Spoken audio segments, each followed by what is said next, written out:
feel like a freak? Feel like a freak? Feel like a freak? Feel like a freak?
Hi there, social media peeps. Jonathan here from Some Talented People with a brand new show, in fact. Do you feel like a freak? Know your value? This is a presentation in collaboration with Business Live Global, who are the radio station that will be hosting this recording. It will also be out on all of our feeds, YouTube, everywhere you go, wherever you consume your social, we will be there.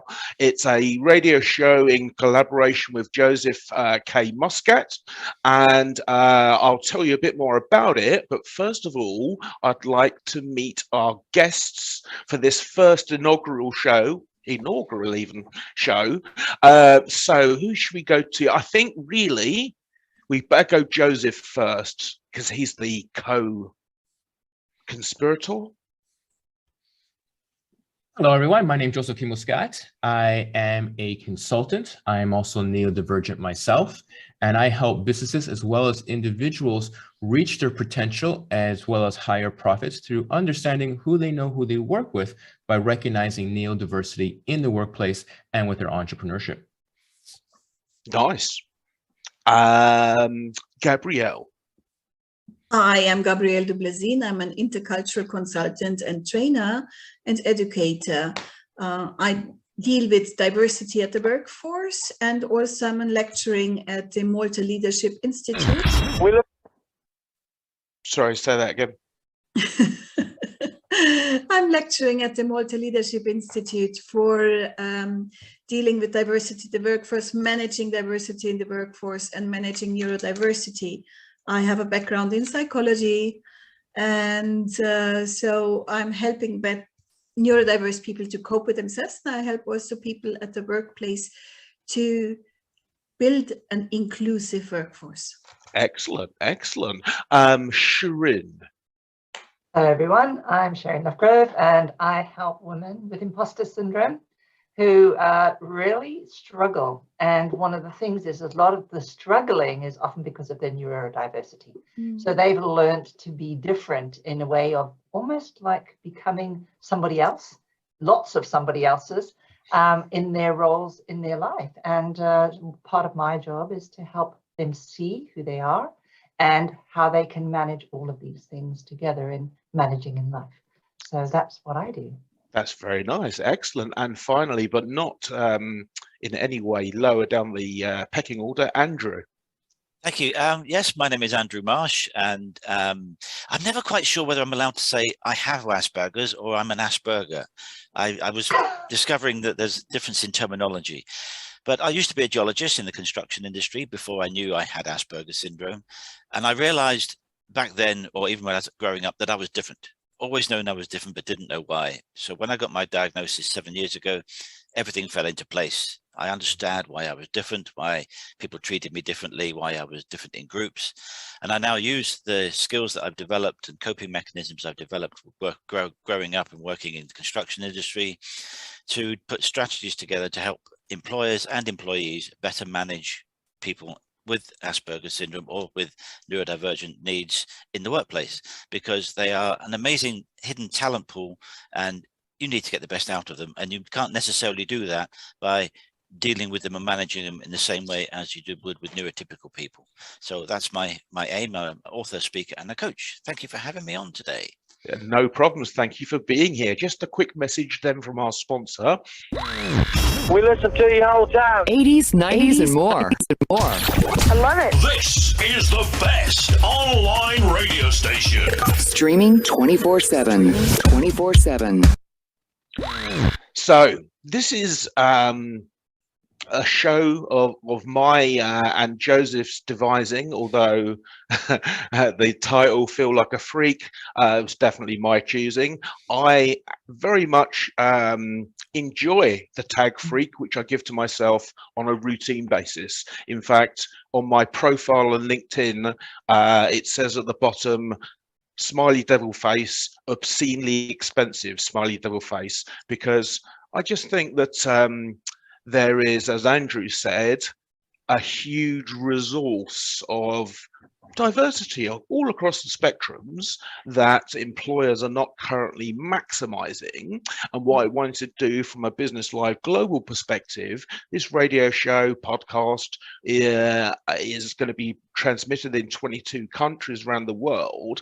And what I'd like to do through our conversation is resonate with as many of you listening, watching as we can through the stories of our guests. So that's my aim for this. Joseph, what was your motivation? Well, my motivation, I mean, just to give you an idea of my neurodiversity or how I take it though, I have a bit of a love-hate relationship with it. So it's quite different than yours, but I do recognize it, and I see because of the love-hate relationship, I see the importance of of identifying, recognizing, and bringing to the attention to the challenges that I face on both in a personal and professional life, and bringing more awareness, educating employers and managers in regards to understanding about who they work with has become my purpose and mission. And this is what my business is about, as well as my own personal podcast, and how I try to bring attention and acknowledgement about that. And there's a huge depth of misunderstanding about what neurodiversity is and how to communicate more effectively, and realizing that there's a huge talent pool that either A, they already are employing, or B, that they have been excluding for such a long time. And it's time to change the model.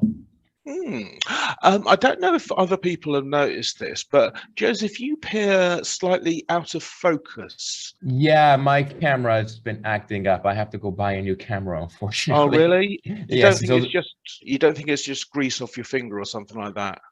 It could be. I'll have to maybe give it a clean. Okay, we'll give it. Yeah, to be honest, your voice is enough.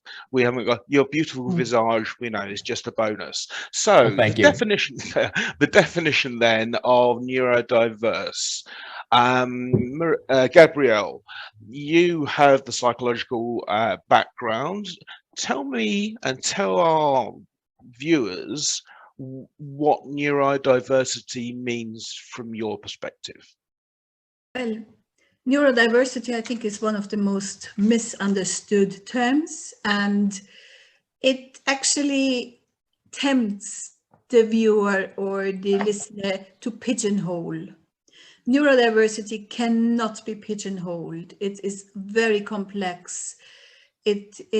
And sometimes it's absolutely misunderstood, because people with symptoms of dyslexia, with symptoms of Asperger's, with symptoms of ADHD must not necessarily be neurodiverse. The difference that might be new to you, Jonathan, yes, but I find it to make it a point to say that here. The difference is in the extreme when it hits you. For example, how do you cope when you feel overwhelmed? What is your attitude towards life, your situation? How your ability to develop coping mechanisms, and this is a gradient, as a matter of fact. You see, there is the way how you view yourself and how you are viewed from a medical perspective, but also how you are viewing to yourself from a therapeutic perspective. And it's all about the gradient of functionality. Mm. So I invite every participant to look a little bit further, to read a little bit more up into when is it neurodiverse or not, because that would explode the scope of this show to go to go in detail into that, but there is a difference. So, and my own take is to share a little bit of my experience with you, and also to help you, because what I met working with many people in that spectrum, I call it neurodiverse spectrum, is to develop the right coping mechanism, or to understand what is normal, and from what perspective do we view norm and normal. And I enjoy very much Jonathan's attitude is that he loves his tag freak, because freak has two aspects. One is the freedom to be who you are, but it also is the standing or the accepting that freaking out and learning what it is when I freak out and when I freak with. You see, we have conceptualized terms, we have stereotyped terms, and we use terms, society uses terms and terminologies according to the trend, what's currently in or out, or hip or not, or what is commonly acceptable depending of the culture of the respective society. Where are you based, Gabrielle? I am based in Malta, and I must admit I'm not a little bit innocent. I'm not innocent on Joseph's development. So we are both partners in crime, so to say. Okay. And the transition from, because we are constantly human becomings. We are not human beings. We are constantly in a state of becoming and transitioning.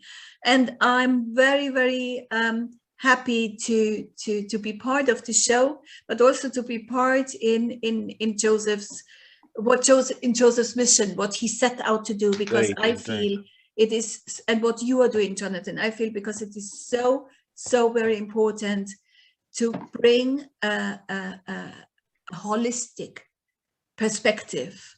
So, Shireen, you mentioned in your introduction that you discover yourself and you rediscover yourself. So this gradient thing, what was your perspective? I didn't even know about this gradient.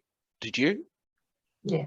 Well, I think I start to think about imposter syndrome as a spectrum as well, because everything is a spectrum, whereas the norm is determined mostly by culture, isn't it, really? So culture says this is what it is. A lot of people manage perfectly well, but there's quirks, yeah? So it's when, and what beautiful thing that Gabrielle really put in there is, what do you do when something goes wrong? What's your reaction when something goes wrong? How are you held? How do you manage? And what happens to you in that situation? And really, that's probably how we got to live in the world. We have to know how to help people manage to be free and to be able to express themselves in the maximum of their potential that they can. And I think what's often happened, as Gabriella said, is we pinpoint, we put people into categories because it is easier, yes, but what happens is we lock them into categories, and we don't see the breadth and the depth and the unique differences or the unique genius of each human. And because we're unable to move out of our own mindsets, right? And so we're looking through this filter of whatever culture decides. I mean, I always remember a story where in Africa, certainly a long time ago, is where most of the cultures, if you had children that were schizophrenic, they were seen as shamans, right? They were seen as shamans, and they were taken away. They were managed, they were helped, they were given a purpose, they were esteemed. And then what happened? We have people with schizophrenia, or we have them having hallucinations. We all have hallucinations. When we talk to ourselves, we have hallucinations. We hear voices, all of us. We just don't choose to listen and discern, where's that voice coming from, right? So what happens is we automatically think someone is mad because they do something that's slightly different because we're uncomfortable. And it's really about how do we be comfortable with the discomfort and look to be curious about what this person brings and what this person is. Mm. Yep. Well, Andrew. Yes. When I was talking before we started recording, luckily, so it isn't on the recording, I asserted that I thought that neurodivergent brains were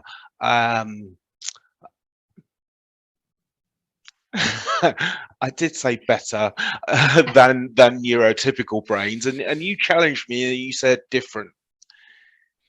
So this thing about you being a geologist. So, right.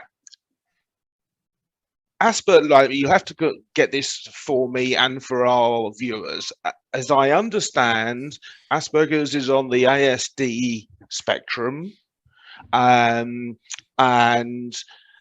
things that I'm aware of is a real attention to detail, an amazing focus. You can sort of close out the whole of the world and just do a thing. Do you think that's how you ended up in geology? Well, I can tell you exactly how I ended up in geology. Please do. I was 14 years old. We were picking our subjects to study for O-level at school. And we had 2 core subjects, which was maths and English, and you had 6 subjects to choose from. And I picked 5, and I had 1 left, and I didn't know what to pick. And one of my friends from my geography class, the geography class we were in, said, "You like volcanoes and mountains and rivers and things like that. Why don't you try geology?" So I looked at it and thought about it and went, geology? Well, maybe, sounds interesting. So I looked at it, it fitted in the timetable. And so I did geology. So I did geology at O-level. I naturally did geology at A-level. The people that I was with in my groups at school, friends, they sort of encouraged me, well, we're going to go on to do degrees. We're going to go to universities. What are you going to do? And it wasn't a case of, what are you going to do in the sense of, are you going to go and get a job but it was, we've just all done A-levels together. What subject are you going to do for degree? And I fell into it, and I fell into doing a geology degree. At that point, I suddenly realized that actually I could call myself a geologist, and I quite enjoy what I do. I'll see if I can get a job in it. Got a degree. I then got a master's, and I applied for jobs as geologists, and I got a job in Glasgow, and I've been in the area ever since. And that's how I became a geologist, because someone said to me, "You've got a space in your timetable, do geology. You'll like it." That's exactly how I became a geologist.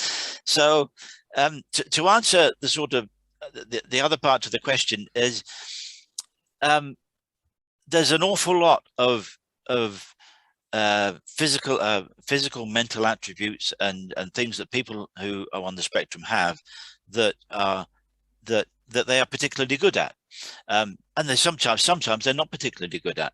I'll give you an example. I'm a very organized person.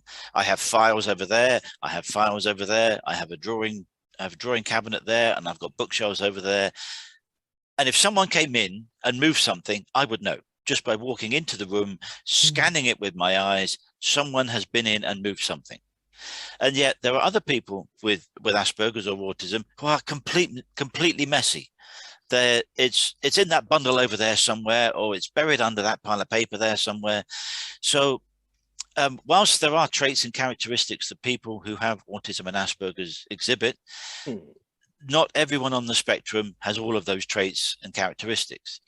I'm going to give you an analogy, please, of how I view the spectrum of Asperger's syndrome. Okay. See this thing here? This is a kebab. This is a wooden kebab skewer.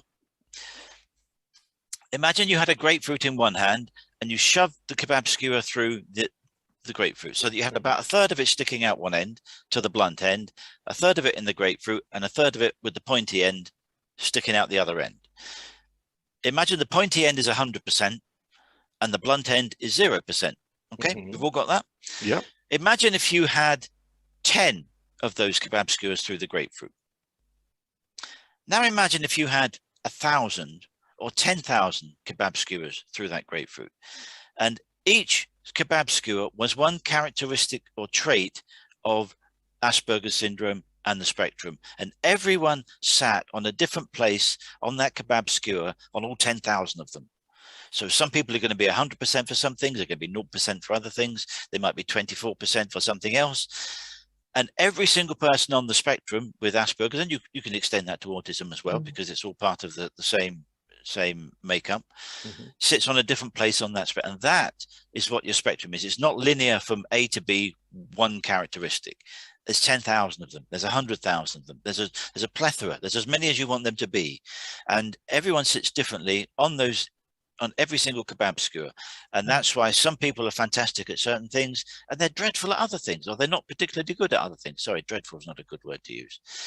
So to say they're better or they're worse, I use different. Because when you look at the definition of Asperger's, can I read this, or am I taking up too much? No. Okay, this is a clinical definition of Asperger's syndrome that I got off the internet. Asperger's syndrome is an autism spectrum disorder, one of a distinct group of complex neurodevelopmental disorders characterized by social impairment, communication difficulties, and restrictive, repetitive, and stereotypical patterns of behavior. That's a horrible definition, isn't it? That's very clinical. It says nothing about the abilities and the skills and the specialisms of that person. No. It uses the word disorder twice, and I hate it for that, because disorder implies there's something wrong with you. If you say someone's got a disorder, there's something wrong with you. When no, there's not something. Actually, there's an awful lot right with them. You've just got to find it. You've got to nurture it. You've got to encourage it. And I'm just going to turn this card over, because on the back of this card, I've got my 30. That was 30 words. I've got my 30-word definition of Asperger's syndrome. See if you like the difference. Joseph looks like he knows this. Yeah. We had a very, very good conversation for an hour and a half, Joseph and I, on this podcast. Cool. Asperger's syndrome is an autism spectrum condition characterized by unique problem-solving skills, a highly developed imagination, and a flair for innovation in design, engineering, science, computing, and the arts. That's my 30-word definition of Asperger's, and I relate to that. That's what I relate to. If you're going to pin me against a wall and say, what are you? Tell me what skewer you're on. I'm on all of those skewers, but that's what mine means. It is so important. It is so important not to label. And both Gabrielle and Shireen both mentioned a word which I, in the context of what we're talking about, I hate. It's the word normal. Because what is normal? How do you define normal? Exactly. If you start looking at it, then there's race, there's color, there's sexual identity, there's gender, there's hair color, there's eye color, there's size of feet. Do they wear glasses? Have they got hearing problems? Have they got dentures? Do they wear a wig? Have they got long hair? Have they got short hair? Have they got tattoos? Have they got piercings? You break all of that down into all of us, and guess what you get? You get 7 billion different people, because that's exactly what we are. Do you think people still wear wigs? Yes. Yes. Yeah. Yeah. My wife.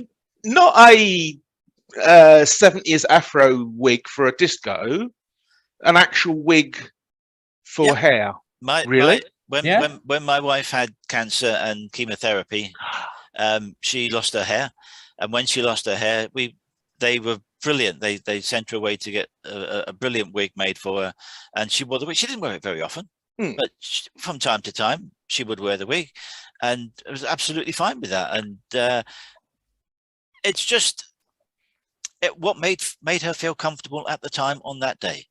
And indeed, I was thinking more about men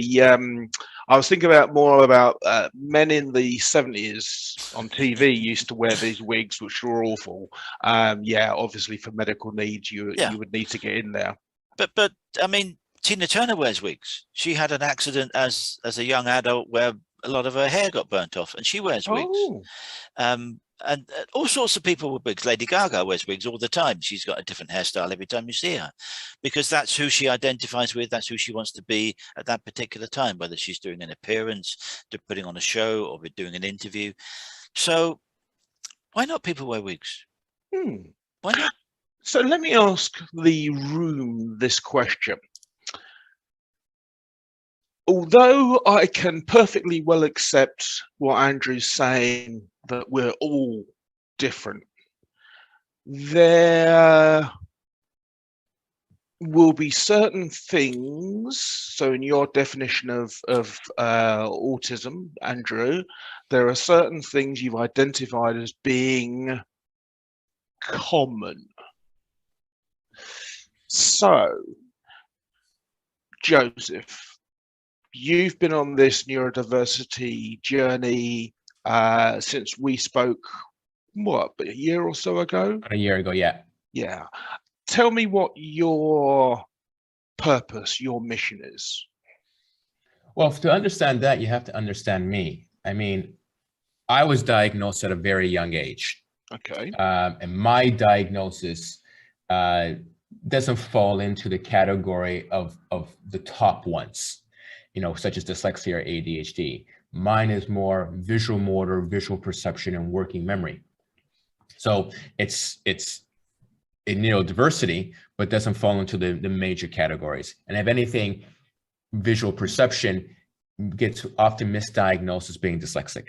So with my journey has taken me to a very long aspect where definitely issues with school, running my own business and ran into issues, trying to find support, and everything's out there is geared towards kids. Wow. So, when you're in the school system, if done correctly, and you've been identified and you have the right teachers, you can develop the support and develop the coping mechanisms and learn to succeed outside of school. But if you're dealing with teachers who haven't been trained or doesn't understand the coping mechanisms and help you identify, and this is where my love-hate situation comes into play, is if I was defined and shown how to use my strengths more effectively, then I think I would have been more effective, not only as a student, but definitely as an entrepreneur. And sometimes, some people are able to do it intuitively, others not. And I think, again, if I've had more of a guidance, things maybe have been different. So through the adulthood, running my own business, still ran into the issues, but everything I try to find out there is geared towards kids because it's seen as a childhood issue rather than a lifelong issue. So I came to a point in the last 2 years, especially, and prior to this, I'd never really disclosed my neurodiversity. So it's only been in the last year to 2 years I've really, truly been outspoken about who I am and what I have. And I came to the conclusion that during my entrepreneurship and even during my employment, that there was no support structure, and businesses don't understand who they're employing. And there needed to be a voice for the employee or for the entrepreneur who needs that support and needs to have that clarification in the workplace. And that requires bringing that voice into the workplace and educating employers and managers and human resources. That also goes into the entrepreneur. I mean, 1/3 of entrepreneurs are neurodiverse. So, and why have they left? I mean, we take a look at statistically, many leave the workplace due to mental health reasons because they're not getting the support they need from their managers or their employers. They end up starting their own businesses. And we find out that a lot of neurodiverse become very successful entrepreneurs. And why? Because they built it all around the following model. They built around focusing on their strengths and adding support around their challenges, basically what they were not getting in the workplace. So when you understand that journey and you understand why I've taken on this cause, then you can see why it becomes very outspoken about this, and why we need to change the perspective of how people view, because going back to Shireen's point, what is normal? There's, there is really no normal. I mean, if you want to take a look at normality, you look at the mirror and you think, that's what normal looks like because I'm normal, and so I expect everyone else to be like me, which really isn't the case. And what? I'm just going to stop you there just to have a quick message from our sponsors. You're listening to Business Live Global, where your business meets the rest of the world. So it's interesting then that this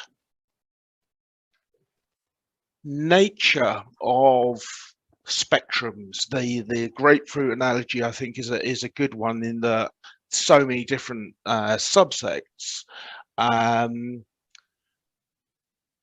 So both Shireen and Gabrielle, you're dealing with majority female customers, or not? Well, okay. In that case, Shireen, tell me about your customer base from a neurodivergent perspective.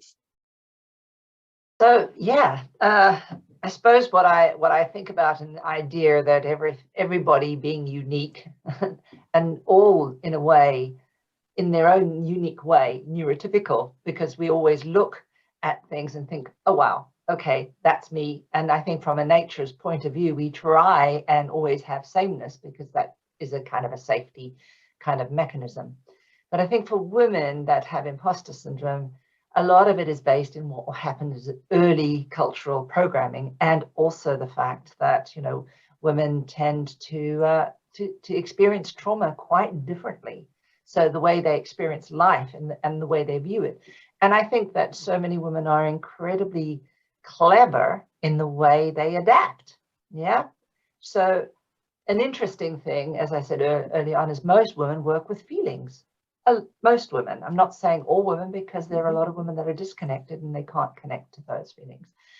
But each of them will do strategies that will make them uniquely good at things. So I used to work as a nurse.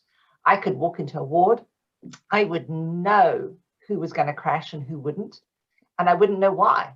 And I would be able to look at everyone, and I could see differences constantly. It was like I was watching different images of them moving all of the time.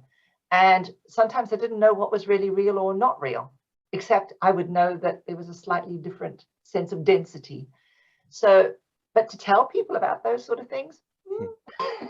So a lot of women have a lot of intuition, but they also don't experience that as being kind in the big world, because when we say, oh, I have a hunch, I have an intuition, nobody bothers to ask them, well, what is that intuition about? Where does it come from? How do you find out what it means?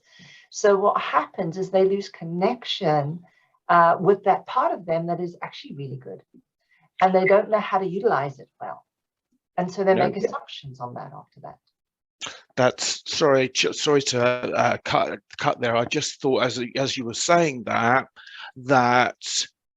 I posited in my last book that every child below 7 is neurodivergent in a massive, like the sort of thing where you're talking about. So my experience is I have dyslexia, and I'm lucky insofar as I had a bunch of strokes and lost connection with everything and had to rebuild it. And this was something I didn't know other people couldn't do, but I was watching myself rebuild my brain because I was having to learn to walk and talk and do all these things again. So the visual representations, I was watching them going, oh, that's interesting. And then I realized that I could hold 3 to 6 different perspectives of the same scene in one thing. And then I also have terrible pain from a motorcycle accident I had 26 years ago. So I'm in agony all day long. So what I started doing was mucking around with the spectrums, so color spectrum, infrared spectrum, anything I've seen, I can paint the world that color, that filter. It's like, you know, show me a filter and I can change that for anything. And until I found out about myself, I assumed, because I had a major brain injury, so I'm thinking, well, look, I'm struggling. So I had just assumed everyone saw that. And it's like, and I had to contemplate on this it took me 18 months to try to put myself in the head of someone who only has one perspective, to realize that what this means to me as a lived experience is that the world, the very nature of reality, is entirely fluid. You hit me with a stone or a stick, fair enough, it exists.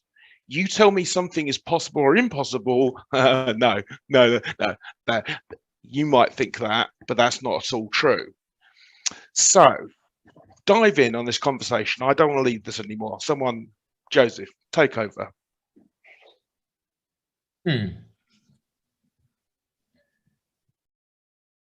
Well, again, it comes back to the aspect where people need to understand how people think differently and what their perspective of the world is.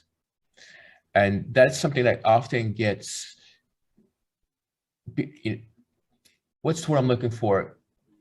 There's a lack of communication and understanding because of it. Because again, it goes back to the aspect of not only it goes back to the aspect of what is normal, but also the aspect of, everyone's a Ken doll, right? So what do you do when someone is not a Ken doll? And then how do you communicate with them? They're not willing to accept or adapt to the person who is not like them or like everyone else. And then it becomes this conflict of how can we try to bridge a communication between each other so that we can see. Go ahead. Well, I'd like to pick you up on that because we were talking about what is normal, and like Shirin said, everybody has an internal voice. Everybody has things they experience as dreams, hallucinations, whatever you want to call it. And Andrew was saying that there's 8 billion different versions of the skewer. So how can any enterprise bigger than one person even begin to deal with this? Gabrielle. Well, I'm listening intently to the back and forth and how you collect the thoughts and ideas. Actually, when we have to learn, like you had to learn and to identify, and also what Andrew said, finally I was diagnosed, I could organize myself. How do we orient ourselves in an ocean? How do we navigate our being? We need, and that is what you try to do, or I assume you try to do, we're trying to find a constant with your question, what is common? So common, not in the sense of common from a cultural or social acceptable perspective, but more in the sense of where is the overarching theme that could serve me as an anchor to identify my uniqueness and my difference and my fluidity. So, but our society and our brain always, as I keep saying, it tries to pigeonhole and to stereotype, because we need to. This is a natural, a biological need for a sort of a safety. Because in a world where I don't know myself, what do I know? How do I measure? How do I structure my day? How do I structure my life? You see? So, and from that comes always the comparison, almost the compulsion to compare myself with what? To what? It is actually a base of a drive to belong. Well, Maslow's hierarchy of needs is it's the second most. Which are not really, which are any more a little bit outdated, because Hollow, they discovered that the monkey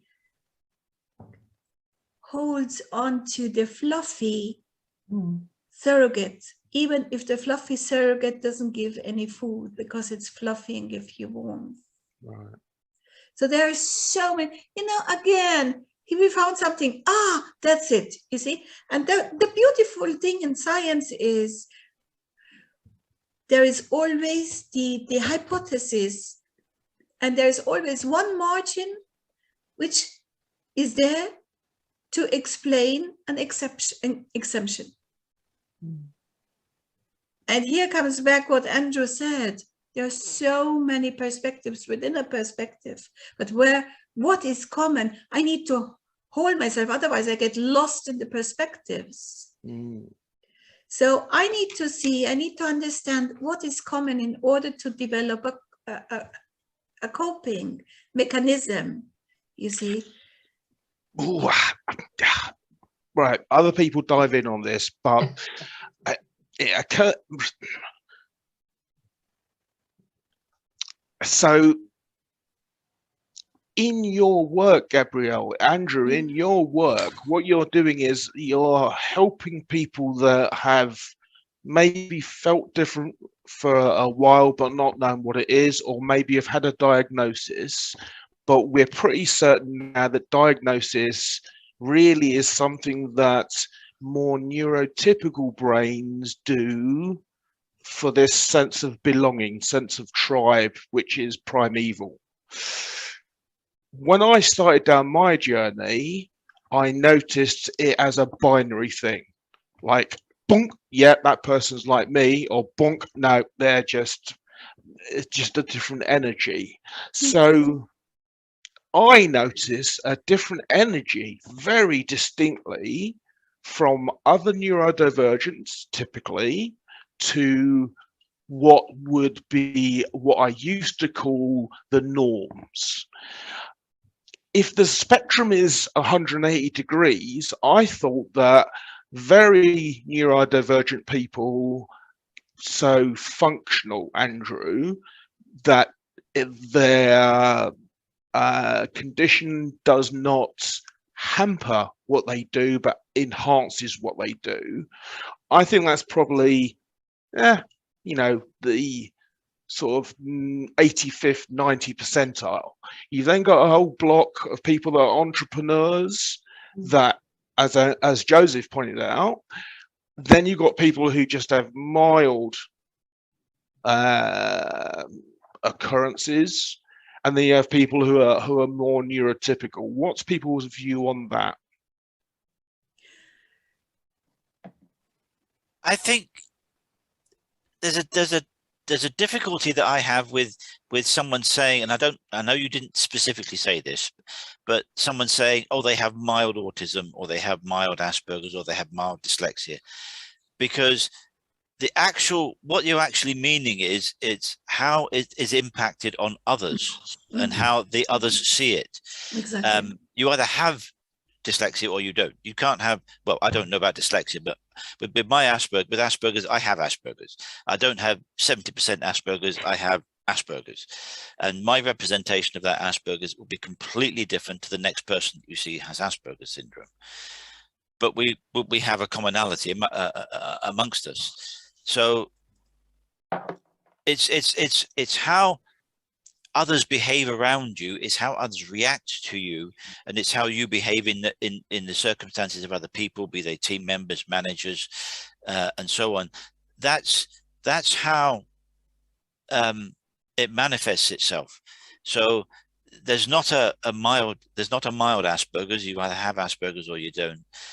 But it's how that relates to the people around you and how they react to it and how easy or difficult you get on with them. I mean, I had a geological career before I knew I had Asperger's, and there were times that I got on quite well with my colleagues and my bosses, and things were fine, because that was their human nature. That was their ability to see the skills and the abilities that I had, rather than, oh, hang on, he's not particularly good at that, so let's all focus on that and berate him for that and degrade him for that. What they ultimately wanted was that you delivered a job that was the right standard in the right time. And if there's social aspects of you involved around that, then you have to find ways to manage that and deal with that. So it's about the reaction and the treatment of you by others is how it's viewed, which is different from how you have it. May I ask? Oh, please, no, Gabrielle. May I add to that? What is very important to understand who you are is also to understand what your needs are and how to communicate the needs to others so that others can understand how to treat you and how to collaborate with you. Because we sometimes assume the others have the sort of a glass ball effect. We have established that there are differences in behavior and being, but how can we communicate this, how we want to be treated? For example, conflicts often arise because overwhelmedness can only be communicated in an emotional expression or in a withdrawal or in an explosion, and the others see what's going on right now.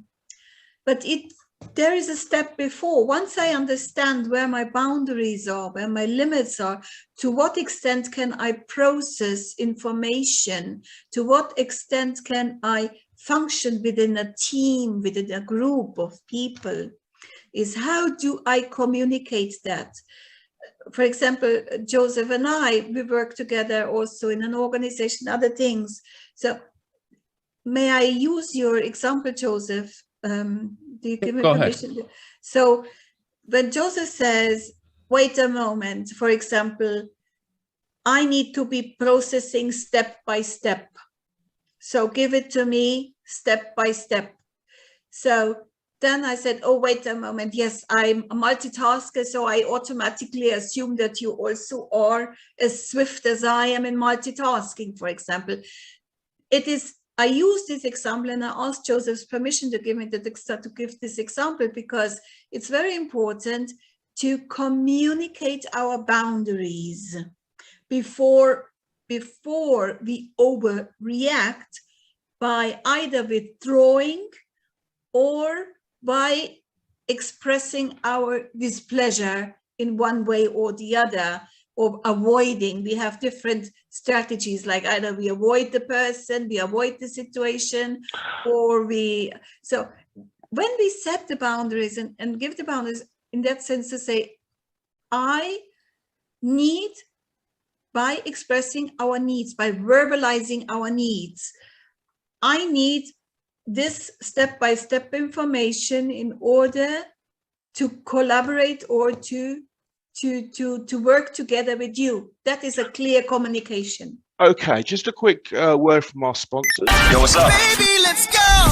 Top business tips, extraordinary entrepreneur interviews, cuckoo reviews, promotional films, and so much more. This is your Business Live Global.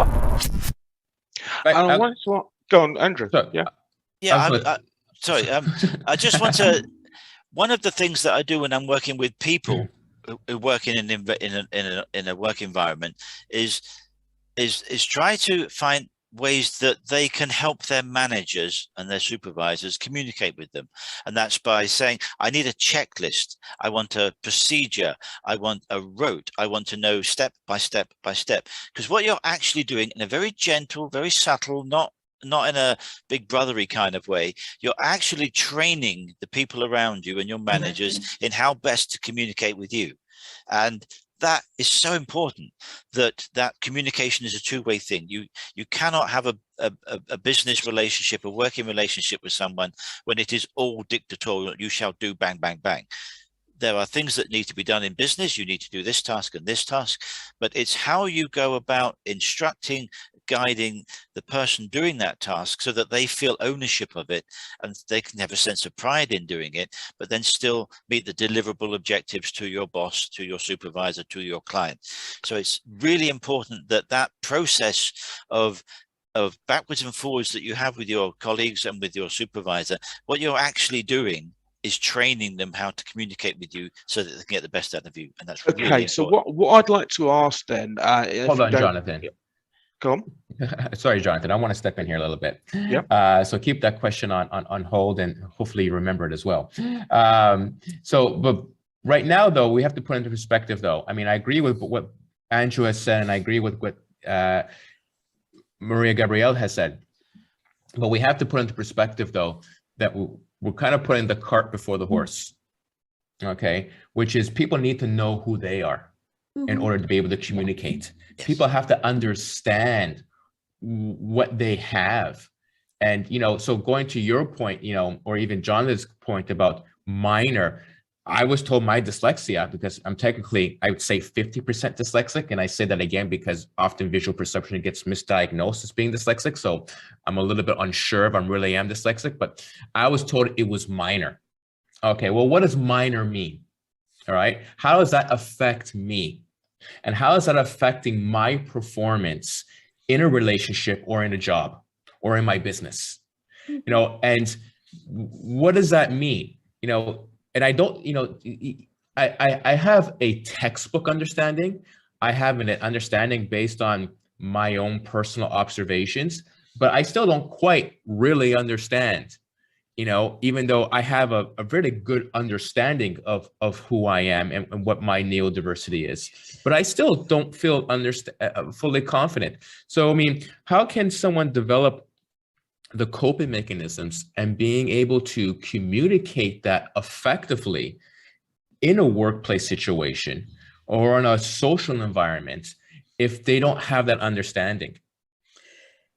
This is a very good question, Joseph. You see, where you were coming from, it sounds very static because there is no finite point. So no human being, neurodivergent or neurotypical, will ever be the same and will always remain the same. So the thing is, we have to look into identifying what are the static factors that are related to my personality, what type of person I am, and what are the dynamic factors. And yes, you are right. In order for all of us to explain ourselves, how we want to be treated and know our needs and communicate our needs, we have to understand what our needs are. Yes, that is the first step. And that is through lived experience, to living with each other, or to work on it with either with professionals or with families. It requires a lot of a reflexive attitude, but even the reflexivity is not always a given, because there are certain parts or certain traits in the neurodiverse spectrum where the level of reflexivity is low. And I mean, how can I look in a mirror when the mirror is broken? I only see a reflection of a broken mirror. So that's why, again, we need each other to help understand. So that, for me, sounds like quite a strong metaphor for what you do with Shirin, in that the woman looking in the mirror is seeing a broken version. Yeah. Yeah, they are. I think that there is such an interesting conversation, this, and I'm overwhelmed just listening to it because it's just so rich. I think what is coming up for me here, in the sense of for women certainly, is the fact of you know who you are, but you know from the first up, and I really want the thing to be said. Yes, we are all neurodivergent in some way. Okay, and I love the idea that by before the age of 7, we are there, but by then we're moving into more concretizing of our brain. So the thing that starts to make me think more about this is that when we're looking through perspectives, we're starting to create our maps. I think we are always becoming, and actually nothing is ever fixed. For me, nothing is fixed. It's just how slow the flow is going that will allow you to be more fluid or to be more in that static state. So how do we do that, and what is the learning or processing style that we have? And maybe that's where we've got to work with kids, because that's where we're going to make the biggest difference. But I wonder if we're categorizing people, and I know that we talk about neurodivergent being a subset or Asperger's. We're looking at categories. So what would it be like if we lived in a world that didn't have categories? How would that be? I mean, I would imagine it'd be pretty interesting. It may make us focus on looking at people very, very differently. I loved Andrew's definition of what neurodiversity for Asperger's is looking at the world from a place of how we shift things. But even the word condition means that there is a constraint. There's a constraint with him. So how do we create something that has no constraint? Yeah. And how do we move that? So for women, certainly when they look at themselves, I call it imposter. I think from the moment we're born, we are in that dissonance where we have to meet our needs in the world, and we have to survive. We have to orientate and navigate. I loved your Maria. You want to find our constraints, find our boundaries, our constant. And so we are always going to reorientate to a constant. And can we reorientate to that constant that is fluid, so that we can actually keep shifting and changing and going to that course correct, but not have it fixed? Exactly. So yeah, so from an imposter situation, is women are looking at themselves certainly through the filters all the time, and they're making it about them. They're making it about them, so they don't know who they are. They don't know. And I think, sorry, you want to say? No, please carry on. So I think we're naturally, all of us become imposters until we find the who we are. And that's pretty much looking and working and coming to a kind of conclusion that we're all of this. We all are neurodivergent in some way. And some people, you know, because we maybe not have homed in a little more, like more people that we say neurotypical divergent people, they would be more likely to have homed for that skill, because that's part of where they did more and more and more of that, particularly if they're coping in society. I think for those that are not reflecting and a more difficult situation, which Mariella was saying, which was interesting, and I love that they are, some are unable to reflect. Most women or people in stress or feeling anxious or in those places, they see the broken mirror, because they're unable to see any other perspective. So we have to teach them or help them start to kind of heal that mirror in some way. So find a new one. Okay, we're all diving in. Gabrielle, please. There is also a very important aspect we must take into consideration. Neurodivergent or neurotypical, we all grow up with social learning. So a lot what we identify with today is actually not from us. It is socially learned in a very, very young age, and sort of taken on as our own. That means to say your upbringing, your social environment, your first most important person you relate to in your life from your when you open your eyes into this world, all that. This has to be taken into consideration as well before you say I. So sometimes we act and behave out of something which is not us, but which we socially acquire. Okay, I'm gonna have to dive in there. I've been waiting to dive in for a while. I am so pleased we have a panel who are prepared to stick their oar in. So here's my observations and my challenges to you so far. Number one, I would suggest that we are all of a certain age, and that being of a certain age, it is easier to look back over our lives and see perspectives, and therefore see where other people are struggling where we did. But we all know, I've never even had children, but we all know that as much as we want, we cannot teach people to stop hurting themselves or stop doing something until they want to learn it. And they only really want to learn it after they've been hurt, if you're lucky. So basically, all you're really talking about, Andrew, is communication etiquette. Yeah. We're not talking about the difference between Asperger's or not, or dyslexic or not. We're talking about, this is how I am, this is how I work best. So it is, before you answer, I'm reading a book at the moment, I just finished it actually, called Winning. And it's having agency in your life, in your work. That's what seems to be key. Comments?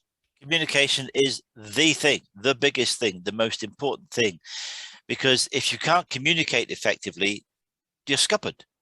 Doesn't matter whether you have a great idea or a great point. If you can't communicate that to others, you are not going to get anywhere further forward.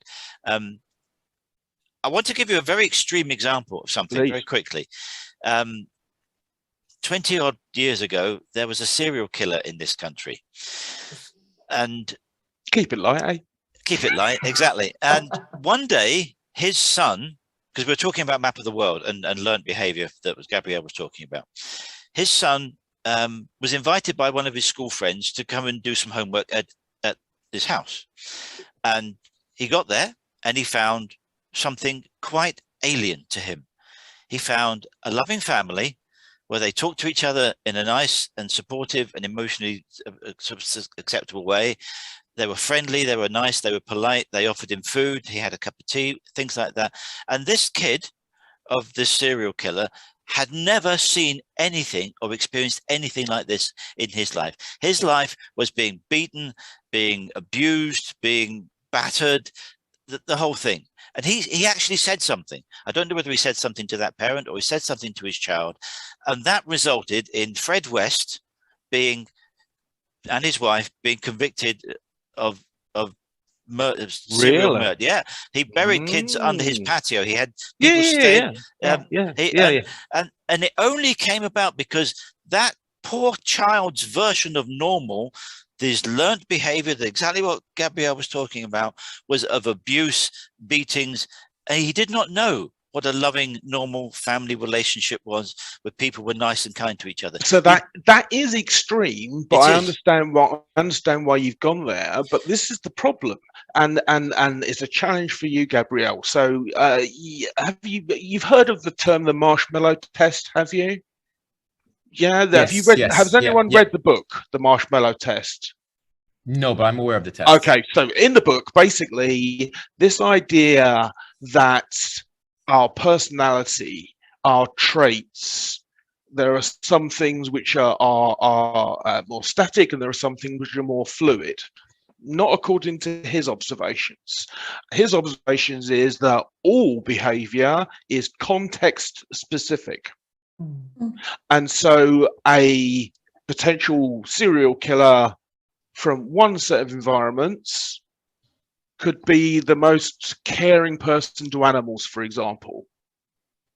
So how can anyone watching this who feels different, what's the first step, Gabrielle? It depends from what perspective you're seeing it. What do you mean? Which context? It's all, as you say, context specific. I mean, you always have to look at the context. I mean, from what perspective are you seeing it? So if you want to rephrase or precise your question, I give the ball back to you. Okie dokie. Sorry. Sorry. Okay, so a person, an entrepreneur, someone who's listening to Business Live Global in, you know, any country around the world, we're networking with people all over the world now. So someone watching this from their own perspective, looking out into the world. Andrew, I'll come to you on this. You didn't know until 7 years ago. And so did you go through 50 years of having problems, or just that you thought other people were a bit strange? No, completely the opposite.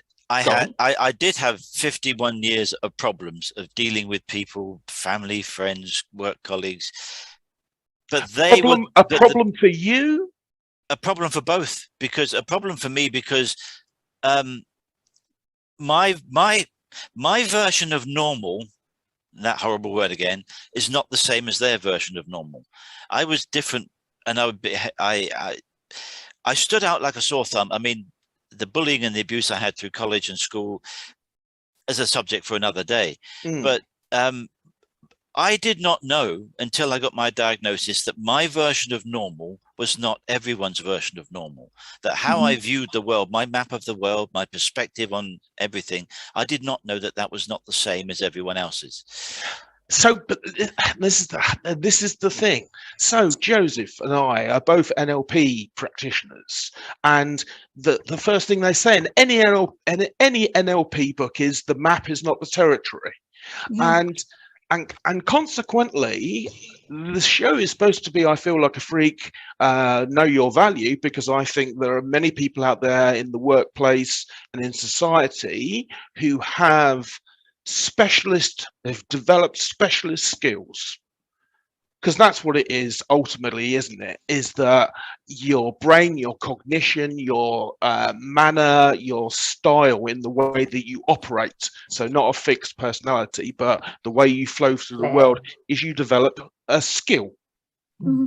So yes, there are, and we're different people to different people in different circumstances. Yeah, you would behave differently with your parents than you would to your boss. Indeed. So this is the point, Andrew, is that you said that when you were explaining your growing up, it was you were the one that stood out like a sore thumb in comparison to them, which sounds as if them is a bigger group, which is why I'm having a struggle. Because so, okay, Gabrielle, you asked me to refine my question. Yes, on that 180-degree spectrum, where this side is neurotypical and this side is neurodivergent, where do you think the world stands percentage-wise? Can I jump in? Please. Yes, please. I was going to say everywhere, but go ahead, Joseph. I mean, you just answered what I wanted to say. I mean, you cannot generalize. But you have to, because how can you? Why do we have to? Why do we have to? Because we have established that our world is full of diversity and full of uniqueness. So where would this leave us when we gave a sweeping statement where the world is today? Because whatever you will say, you will have a counter argument. Whatever statement I make now, then there would be always a yes but and a yes but and buts. So this is it. The world is complex, unique. We as human beings, we are the most destructive creatures that there are, and at the same time, looking at it from a different perspective, here we are, the 5 of us in a position to discuss this beautiful topic, to demonstrate the diversity and the uniqueness at the same time. And I think what the world needs to learn is to stop discriminating. Because with labeling, and here coming back to Shireen's, why do we have to categorize? Because our brain or our intellect needs an orientation point in order to develop another theory, or to develop a communication strategy, or to develop a sort of a framework we can operate with. Okay, yes, but we should. I'm going. Joseph. I need to jump in here because we've gone back to Shireen, which is something I wanted to do for the last 10 or 20 minutes now, and you've also brought up a lot of things here. I mean, first off, it's ideal for us to think that we can live in a world where we cannot categorize and label.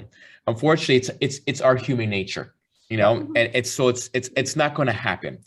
But when we take so the aspect is that comes into play is when we categorize, we're categorizing for a reason, and that comes back to when we take a look at neotypical, they're considered generalists, right? And when we look at neodiversity, they're considered specialists. So it's defining where the generalists belong, and it's defining where the specialists belong.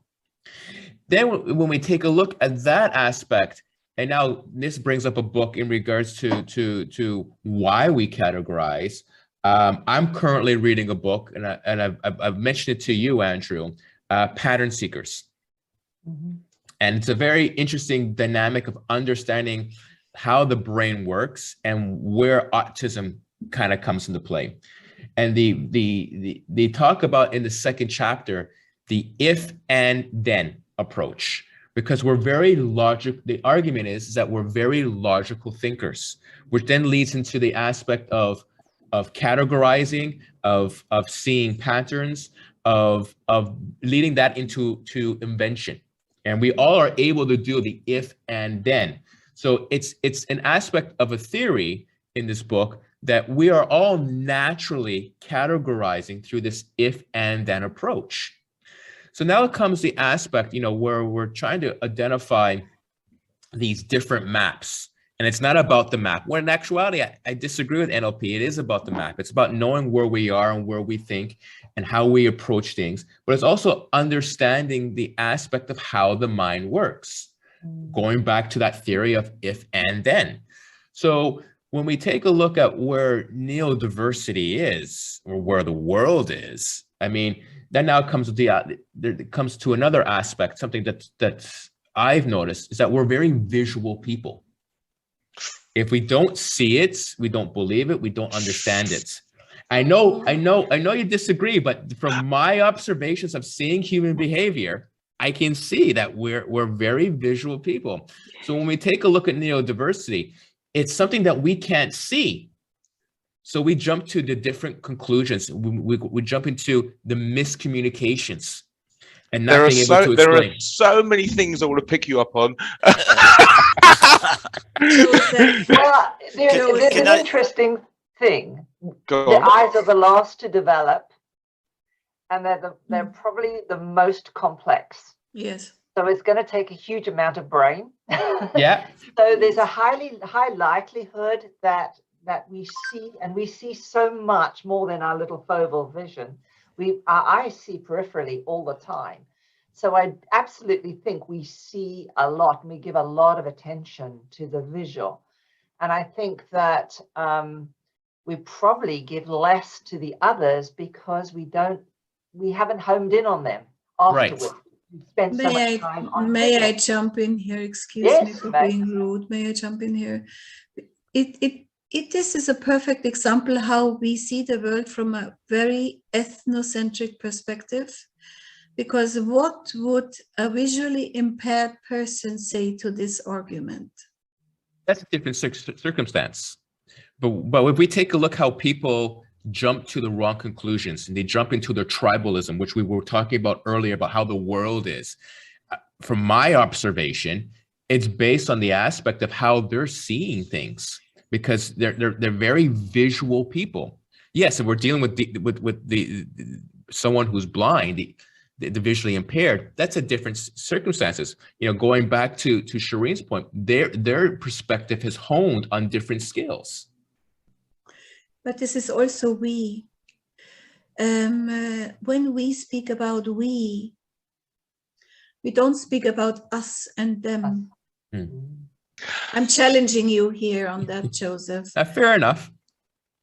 Well, that's the problem, isn't it? Is that actually I thought we were coming on here with some unusual brains, which we all are, and we've all brought a whole range of different energies to the conversation, which is great.